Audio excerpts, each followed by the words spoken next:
Et si, après entre autres les chats, les chiens, les chevaux, les serpents ou les poissons, nous parlions de cochons dans Blow Up? Bon, c'est-à-dire bien sûr, il faut le voir chez soi, hein. Car en effet, des cochons au cinéma, il y en a, et pas seulement dans cette fameuse scène du Père Noël est une ordure.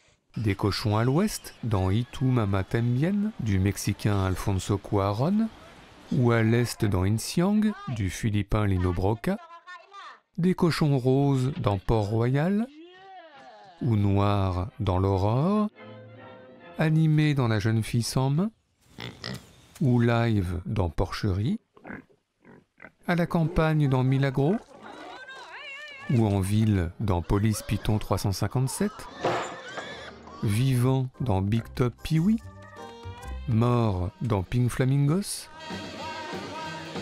ou même très mort dans Jambon Jambon. ¿Te los vas a comer todos? Non, non, non, non.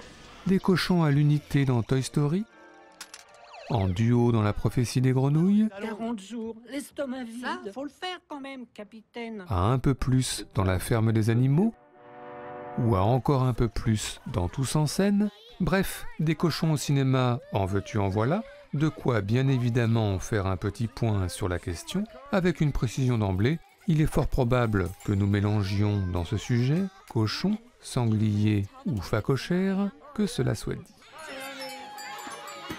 Alors pour commencer, de nombreux documentaires ont évoqué l'élevage de cochons, par exemple Le Cochon de Jean-Michel Barjol et Jean Eustache, mais oui, qui décrit le quotidien d'une ferme modeste dans les Cévennes, mais aussi l'élevage de cochons à plus grande échelle, dans Cochon qui s'en dédie, de Jean-Louis Le Tacon, réalisé à la fin des années 70, avec une vision particulièrement glaçante de la surindustrialisation alimentaire qui ne faisait alors que commencer.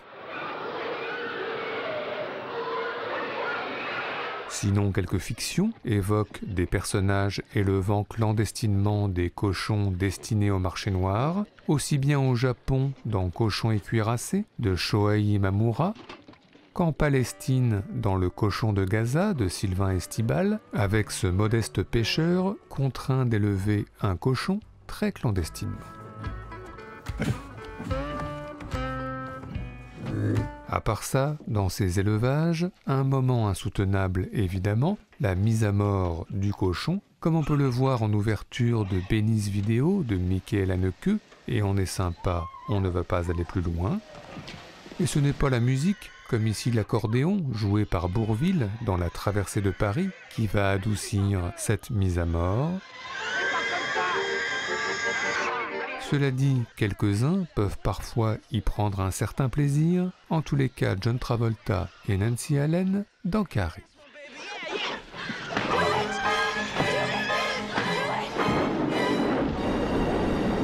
Mais à part ça, eh bien c'est une évidence, l'image du cochon au cinéma est souvent péjorative. Tout, sauf un hasard, si dans le Satyricon de Fellini, les convives d'une orgie décadente se délectent d'un cochon, et cette image ne s'améliore pas vraiment dans le monde moderne, car dans Un ticket pour deux de John Hughes, pour signifier un hôtel miteux, rien de tel que quelques cochons au premier plan. Sinon dans L'Épouvantail de Jerry Schatzberg, pour dire l'horizon bouché d'un personnage sans avenir, Gene Hackman, cette scène au milieu des cochons. Guess what? I'm the director of the talent show. Want me to make you a star? Tout comme dans Impitoyable, Clint Eastwood qui patauge lui aussi au milieu des cochons pour contraster avec son passé de tueur sans foi ni loi. You don't look like no rootin', tootin' son of a bitch and cold-blooded assassin. Sinon, toujours dans cette idée de décadence liée aux cochons, on s'en voudrait de ne pas citer Benoît Poelvoorde et Gustave Kervern, pas au mieux, au Salon de l'Agriculture, dans Saint-Amour.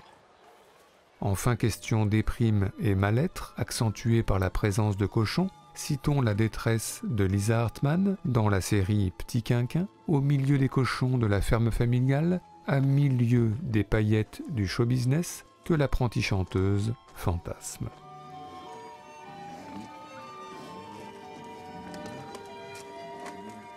Mais à part ça, Eh bien, pour poursuivre dans cette image négative du cochon, on ne peut manquer d'évoquer l'idée de sauvagerie à laquelle il est souvent attaché. C'est évidemment dans Délivrance de John Borman, la scène du viol bestial de Ned Beatty par des rednecks qui le forcent à faire le cochon. Et là non plus, nous n'irons pas plus loin. Même idée de sauvagerie poussée à l'extrême dans le Snatch de Guy Ritchie, où on se débarrasse des corps encombrants en les donnant à manger aux cochons.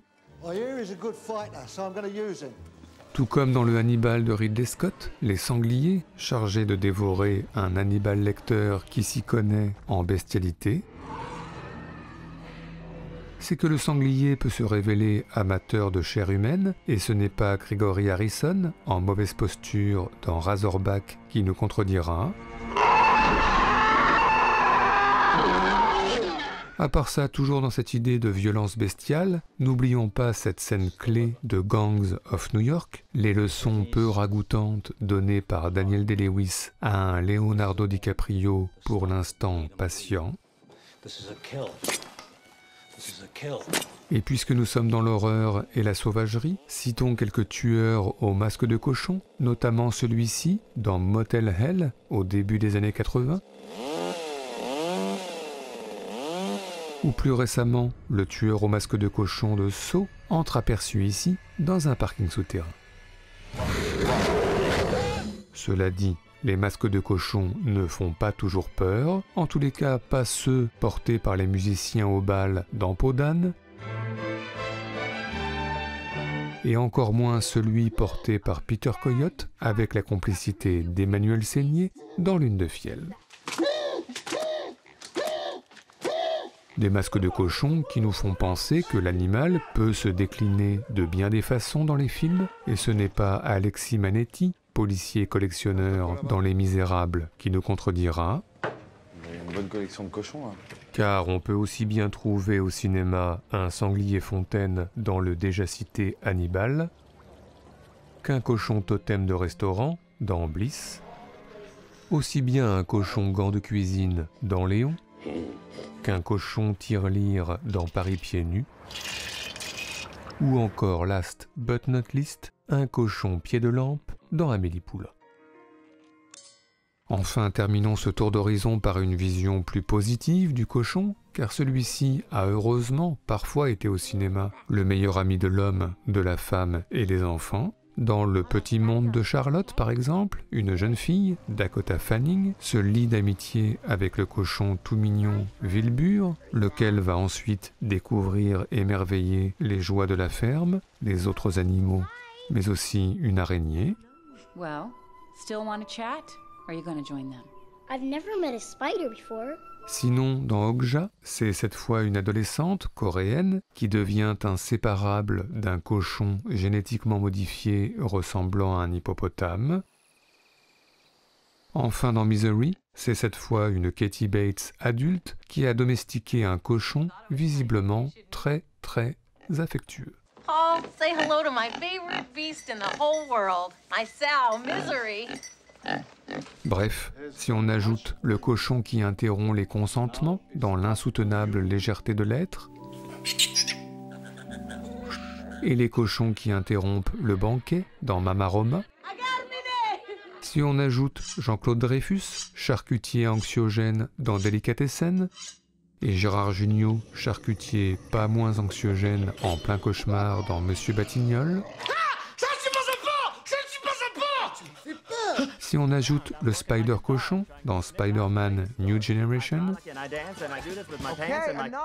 et le Spider-Cochon cher à Homer Simpson dans Les Simpsons le film, Look out, he is a spider pig. Et puis Porco Rosso, mi-homme, mi-cochon dans Porco Rosso, et Christina Ricci, mi-femme, mi-truie dans Pénélope, mais aussi Les Trois Petits Cochons, racontés par Walt Disney dans Les Trois Petits Cochons, ou racontés par Jack Nicholson dans Shining. Little pigs, let me come in. On peut dire que tout le monde, au cinéma, croise un jour ou l'autre un cochon, même François Damiens en voiture dans Dickeneck, même Léa Seydoux en forêt dans The Lobster, même Josiane Balasco au lit dans Ma vie est un enfer, même David Bowie dans Les bras dans Just Gigolo, et enfin même Christian Clavier en médecin pressé dans Les bronzés font du ski. Qu'est-ce que c'est que ça? Et tout ceci nous a, comme d'habitude, donné des envies de classement. C'est donc parti pour notre traditionnel top 5 subjectif, celui des meilleures scènes liées de près ou de loin au cochon au cinéma. Il fait de l'animé? Mais bouffez-le, moi j'ai pas marché pour vous dire, moi bouffez-le! Allez hop, mademoiselle, dehors, tout ça, hop, du balai qui bouffe le cochon, vous avez entendu? Bouffez-le! Notre numéro 5, commençons par Simone d'Andrew Niccol, un film et un cinéaste rarement cités dans Blow Up, et ce n'est pas faute de les aimer. Al Pacino y incarne un producteur hollywoodien malin, ayant créé en image de synthèse une nouvelle star virtuelle, Simone, mais lorsque sa créature lui échappe et qu'il veut s'en débarrasser en ruinant sa carrière, le résultat ne sera pas tout à fait celui escompté.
Notre numéro 4, il y a dans les productions Walt Disney de nombreux cochons de choix. On se souvient par exemple de Tirelire, truie toute mignonne, dans Taram et le chaudron magique, ou plus récemment Pua, qui accompagne Vaiana dans son voyage à travers les océans. Et puis il y a bien sûr Pumba dans Le Roi Lion, phacochère inséparable de son copain Suricate, qui sauve Simba des vautours, puis qui lui remonte le moral. Un phacochère tout gentil, mais en même temps il ne faut pas trop l'énerver. La preuve en une scène, une fois n'est pas coutume, que voici en français, désolé, mais c'est toujours dans cette version que nous avons vu le film. Pitié, ne me mangez pas. Eh, qui c'est ce porc? C'est à moi que tu parles. Oh, il le tâte de porc. C'est à moi que tu parles. Erreur fatale. C'est à moi que tu parles. Ça va chauffer. On m'appelle Monsieur Porc. Prends ça dans le bijou, sale bête. Ici, Bande de charognards. Regardez ça comme elle se cavale. Notre numéro 3, la traversée de Paris, évidemment, que nous avons trop rapidement évoqué en introduction, car nous n'allions quand même pas manquer, sur un tel sujet, de vous remontrer Bourvil, Louis de Funès et surtout Jean Gabin dans leurs œuvres pour la charcuterie la plus célèbre de l'histoire du cinéma français. Oh! Qu'est-ce qu'il y a encore? Rien, mais c'est plus lourd que je ne pensais.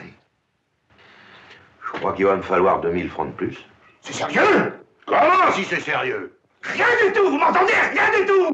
Je veux 2000 francs, nom de Dieu, Janvier!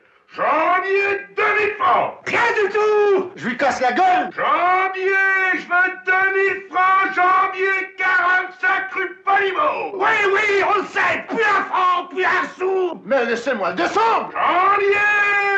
Janvier! Janvier! Janvier! Janvier! N'êtes pas fou? On vous entend de partout! Non, c'est rien, ça s'arrange! Monsieur Janvier! Je vous préviens qu'il me faut encore! Tenez! Ben, et moi? Plus rien, ça va. Et maintenant, allez-vous-en! Ah ben. Allez-vous-en! Ça, je vous ai assez vu, hein! Allez-vous-en, allez hop! Et moi? Allez! Et moi? Allez-vous-en! Et moi? Moi et vous? Ben, on avait dit 450. Bon! J'en ai déjà donné 5000! La caisse est fermée! Allez hop, démerdez-vous!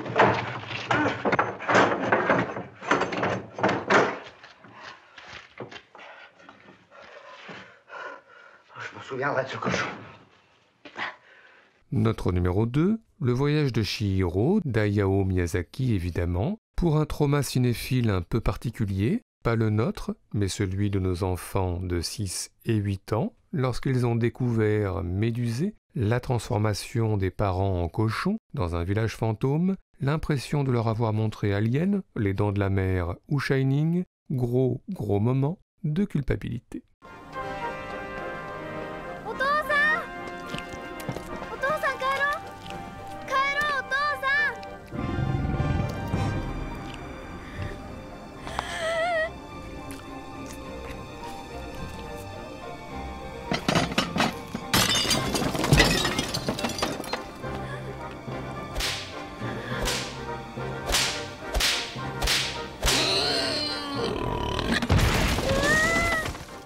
Enfin, notre numéro 1, il ne vous aura pas échappé que nous n'avons pas encore cité Babe de George Miller, alors allons-y, car entre deux sommets de violence sauvage que sont Mad Max à la toute fin des années 70 et Mad Max Fury Road en 2015, George Miller a réalisé des films très différents, une comédie fantastique à succès et un drame intimiste passé inaperçu. Et puis en 1995, George Miller a produit et écrit, avec Chris Noonan, Babe donc, avec cette question loin d'être évidente au départ, pouvait-on être ému par la destinée d'un cochon aspirant à devenir berger? Eh bien aujourd'hui on le sait, oui, 1000 fois oui. Don't keep pigs. Oh, Christmas Day. Think of it, what a feast.